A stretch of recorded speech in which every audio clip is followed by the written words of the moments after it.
જય શ્રી કૃષ્ણ મિત્રો, આપ જોઈ રહ્યા છો યુટ્યુબ. આપ સૌનું મારી યુટ્યુબ ચેનલમાં સ્વાગત છે.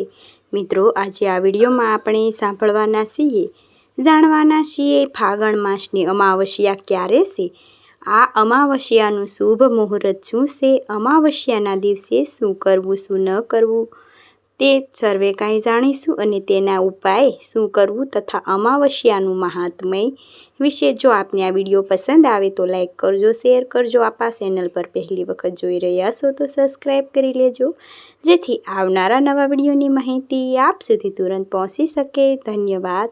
અમાવસ્યા એટલે પિતૃ માટે તિથિ જેમાં આપણે પિતૃ તર્પણ, શ્રાદ્ધ, પિંડદાન આદિ કરીએ છીએ. તે દાન જપનો મહિમા ઘણો છે. તે હિન્દુ ધર્મના અમાવસ્યા વિશે મહત્વ આપવામાં આવ્યું છે કે ફાગણ માસના કૃષ્ણ પક્ષની એકાદશી, કૃષ્ણ પક્ષની અમાવસ્યા જ્યારે પણ આવે છે ત્યારે તેનું અલગ જ મહત્વ છે. આ અમાવસ્યાના દિવસે સ્નાન, દાન, જપનું તર્પણ સાથે જે અમાવસ્યા આ વખતે 2026 માર્ચમાં આવી રહી છે ત્યારે તે વિક્રમ સંવત પણ સમાપ્ત થાય છે, એટલે કે ચૈત્ર માસ પ્રારંભ થાય છે. અમાવસ્યાનો સંયોગ એ રીતે જ થાય છે કે ચૈત્ર નવરાત્રિ આરંભ થાય, સુખ સમૃદ્ધિ પ્રાપ્ત થાય. અર્થે આ અમાવસ્યાના દિવસે જે ભક્તો દાન પુણ્ય કરે છે તેને પુણ્યની પ્રાપ્તિ થાય છે. સૌ પ્રથમ આપણે જાણી લઈએ અમાવસ્યાની તિથિ ક્યારે આરંભ થાય છે.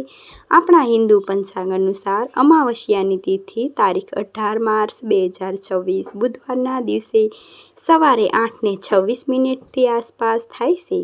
આ તિથિ પૂર્ણ થાય છે 19 માર્ચ 2026 ગુરુવારના દિવસે સવારે લગભગ 6:53 આસપાસ. આમ જોઈએ તો અમાવસ્યા તે રાત્રિની તિથિ છે.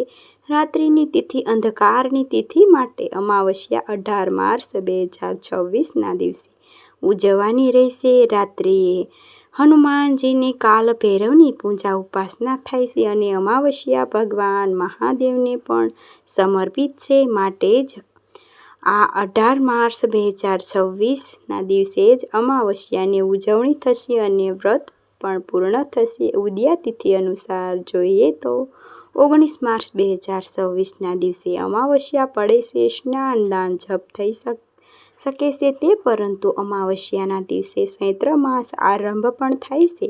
સવારે 6:53 એકમની તિથિ, જેમાં આપણે ચૈત્ર પ્રતિપદા તિથિ પ્રારંભ થાય છે ત્યારે નવદુર્ગાની ઉપાસના કરીએ છીએ. ચૈત્ર નવરાત્રિ પ્રારંભ થાય એટલે કે ગુડી પડવો હોય અને આપણું સંવત પણ બદલી જાય છે. માટે ભક્તો 18 માર્ચ 2026 બુધવારના દિવસે અમાવસ્યાની ઉજવણી કરે છે અને બીજા દિવસે સવારે ચૈત્ર નવરાત્રિનો પ્રારંભ થાય છે. માટે માની પૂજા ઉપાસના ભક્તો માટે પોતાની મનને શરીરને તૈયાર કરે છે. જે ભક્તો ઉપવાસ કરવા માંગે છે તે સંકલ્પ પણ આજે જ કરી લેશે અને આજે જ ઘટ સ્થાપન થશે. ગુરુવારે 19 તારીખ 18 માર્ચ 2026 બુધવારના દિવસે બપોરના સમયે પિતૃ તર્પણ, શ્રાદ્ધ, પિંડદાન થાય છે. 11 વાગ્યા પછી અમાવસ્યાના દિવસે બ્રહ્મા મુહૂર્તમાં સૂર્યોદય પહેલા ઉઠીને સ્નાન આદિ પરવારી શુદ્ધ વસ્ત્ર ધારણ કરવા, સૌ પ્રથમ જાગતા દેવ એવા સૂર્યનારાયણ દેવને અર્ઘ્ય આપવા, સૂર્ય પૂજન કરવું, ગાયત્રી મંત્રનો જપ કરવો અને જો આપણે તિથિઓમાં હોય ગંગા, યમુના પવિત્ર તીર્થોમાં જલમાં જો સ્નાન કરી શકીએ તો પણ ઉત્તમમાં ઉત્તમ છે, પરંતુ તે ઘરે પણ આપણે પવિત્ર જલનું સ્મરણ કરીને સ્નાન કરી છીએ તો સૂર્ય અર્ઘ્ય આપવી. ત્યારબાદ એક લોટામાં સિંદૂર, અક્ષત, લાલ પુષ્પ લઈને સૂર્યદેવને અર્ઘ્ય આપતા પિતૃ નારાયણનું સ્મરણ થાય છે. આપણા દેવ દેવતાઓની પૂજા ઉપાસના થાય છે. એ આપણા ઈષ્ટદેવની પૂજા પછી પિતૃ તર્પણ, શ્રાદ્ધ, પિંડદાન આદિ માટે તૈયાર કરાય છે. ફાગણ માસની અમાવસ્યાના દિવસે ત્રાંબાના લોટામાં જલ લઈને તેમાં કાળા તલ અને સફેદ તલ નાખીને કુસા ઘાસની સહાયતામાંથી શ્રાદ્ધ પૂર્ણ થાય છે પૂર્વક પિતૃઓને શ્રાદ્ધ અર્પણ કરાય છે. તે તર્પણ કરાય છે જેથી પિતૃઓની કૃપા પ્રાપ્ત થાય છે. અમૃતમ આત્મા હોય તેને મોક્ષ પ્રાપ્ત થાય છે. પ્રાપ્ત ફળ તે પિતૃ તર્પણ કરનાર પણ સુખ શાંતિ સમૃદ્ધિ આશીર્વાદ પ્રાપ્ત થાય છે. આજે પિતૃ સૂક્તે પાઠ કરવો બ્રાહ્મણ અથવા પંડિત શ્રદ્ધાપૂર્વક પિતૃ સક્ત પાઠ કરાવી ગીતાજીનો પાઠ કરાવીને દાન દક્ષિણા આપી સીધું સામગ્રી આપી શકાય છે. દક્ષિણા સહિત પિતૃ તર્પણ કરીને પણ સાથે જ શ્રાદ્ધ પિંડદાન આદિ કાર્ય પણ સંપન્ન થાય છે. પિતૃદોષમાંથી પણ મુક્તિ મળે છે. ફાગણ માસની અમાવસ્યાના દિવસે ગાય માતાની સેવા કરવી. તુલસી ક્યારે દાન કરાય છે અને ખાસ કરીને પીપળાના વૃક્ષને જલ અર્પિત કરાય છે, જે સાક્ષાત દેવ છે.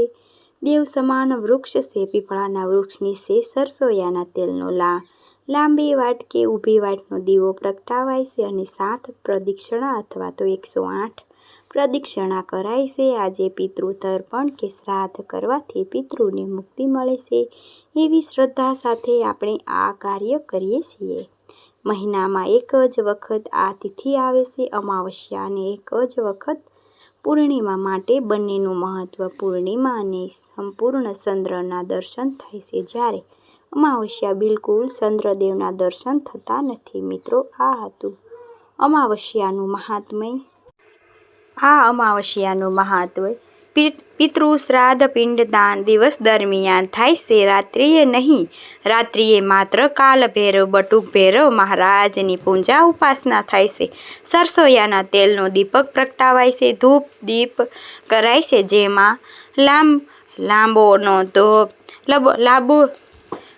લોબાનનો ધૂપ હોય છે. એ શ્રીફળનો ભોગ લગાવાય છે. કાળા વસ્ત્ર સમર્પિત થાય છે ભૈરવ દાદાને. આ ઉપરાંત તામસિક વસ્તુ પણ ભક્તો સમર્પિત કરે છે. આ અમાવસ્યાના દિવસે શ્રી હનુમાનજીને સોલા ચડાવાય છે. હનુમાનજીને પણ રુદ્ર અવતાર છે. ભૈરવનું એક સ્વરૂપ છે, જે જાગતા દેવ છે. તેમની પૂજા થાય છે. અને દિવસે મહાદેવની ઉપાસના થાય છે. ભગવાન મહાદેવના શિવાલયમાં જઈને પૂજા ઉપાસના થાય છે, અથવા ઘેરે આપણે જો ઘર મંદિરમાં નાનકડું શિવલિંગ રાખ્યું હોય તે ગંગાજળ અથવા સાદું જળ, દૂધ, દહીં, મધ, શક્કર, અક્ષમ, પુષ્પ, ધૂપ, દીપ, વિવિધ ફળ આદિ ભગવાન મહાદેવની પૂજા ઉપાસના થઈ શકે છે. આજે લક્ષ્મીનારાયણ દેવની પણ પૂજા ઉપાસના થાય છે. ફાગણ માસનો આ છેલ્લો દિવસ એટલે કે ફાગણ અમાવસ્યા. ભગવાન શ્રી કૃષ્ણને આ માસ ઘણો પ્રિય છે. આજે ભગવાન શ્રી કૃષ્ણની પૂજા ઉપાસના રાધા રાણી સાથે થાય છે અને ભગવાન વિષ્ણુની પૂજા લક્ષ્મીજી સાથે થાય છે. માતા મહાલક્ષ્મીનો જન્મ અમાવસ્યાના દિવસે ઉજવાય છે, એટલા માટે આજે લક્ષ્મી પૂજન થાય છે. લક્ષ્મીજીના પણ આપણે યંત્રથી પૂજા કરીએ છીએ. લક્ષ્મીને જે સમુદ્ર મંથનમાંથી પ્રગટેલા છે અને ચંદ્રદેવ જેમના ભાઈ છે તેવા લક્ષ્મી દેવીની આજે ચંદ્ર સંબંધિત જે કંઈ વસ્તુ છે, જેમ કે કોડી છે તથા શંખ છે, ગોમતી ચક્ર છે, તેની પણ પૂજા થાય છે. પૂજા કરીએ તે તિજોરીમાં રાખી શકાય છે, જેથી ધનની ક્યારેય કમી રહેતી નથી. ઘરમાં મેન દરવાજા પાસે દીપક થાય છે, લક્ષ્મીજીનું આગમન થાય છે એવી માન્યતા છે. આજે અમાવસ્યાને ઘોર અંધકાર રાત્રિમાં દીપદાનનું ઘણું મહાત્મ્ય છે, એટલા માટે ઘરમાં પણ દીપદાન કરી શકાય છે. અને શિવાલયમાં જઈને પણ મંદિરમાં, પછી તળાવમાં, નદી કિનારે, સરોવર કિનારે દીપદાન થાય છે. વૃક્ષ નીચે દીપદાન થાય છે, જેથી જીવનમાં અંજવાળા પથરાય. અમાવસ્યાના દિવસે આપણે જે જરૂરિયાતમંદને પુણ્ય કરીએ છીએ પિતૃ નિમિત્તે, તો પણ ઉત્તમ છે. આજે પિતૃ નિમિત્તે ગીતાનો અધ્યાય સંભળાય છે, વિષ્ણુ સહસ્ત્ર પાઠ કરી શકાય છે, સર્વે પાપોમાંથી મુક્તિ મળે છે અને પિતૃ દેવતા પણ પ્રસન્ન થાય છે. કહેવાય છે કે ભગવાન શ્રી કૃષ્ણની વાણી એવી ગીતાજીનો પાઠ કરવાથી, ખાસ કરીને અધ્યાય 7મો કે અધ્યાય 2 તે પિતૃઓને અર્થે આ અધ્યાય સંભળાય છે. જો કે ગીતાજીને સંપૂર્ણ પવિત્ર છે.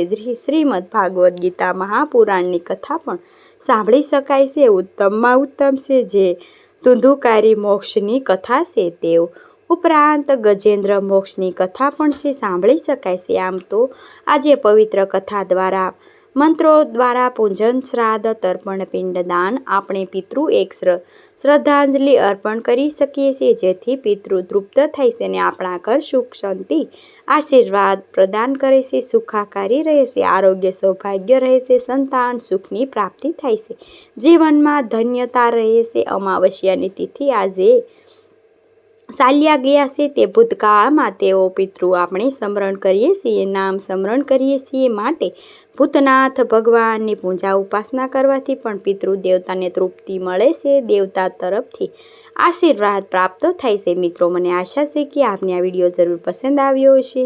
મને સાંભળવા માટે ધન્યવાદ. આપ સૌને મારા જય શ્રી કૃષ્ણ. ભગવાન મહાદેવનો મૃત્યુ જય મંત્રનો જાપ ઉત્તમમાં ઉત્તમ છે, ફળ આપનાર છે. 108 વખત જપી શકાય છે, અથવા 51 વખત અથવા 21 વખત પણ. ઓમ ત્રંબકમ યજામહે સુગંધિમ પુષ્ટિવર્ધનમ ઉર્વારુકમેવ વંદના મૃત્યુ મોક્ષયન મામૃતમ. બોલો શક્તિપતિ ભગવાન ભૂતનાથ મહાદેવની જય. અમાવસ્યાના દેવતાની જય. મિત્રો, મને સાંભળવા માટે ધન્યવાદ. આપ સૌને મારા જય શ્રી કૃષ્ણ.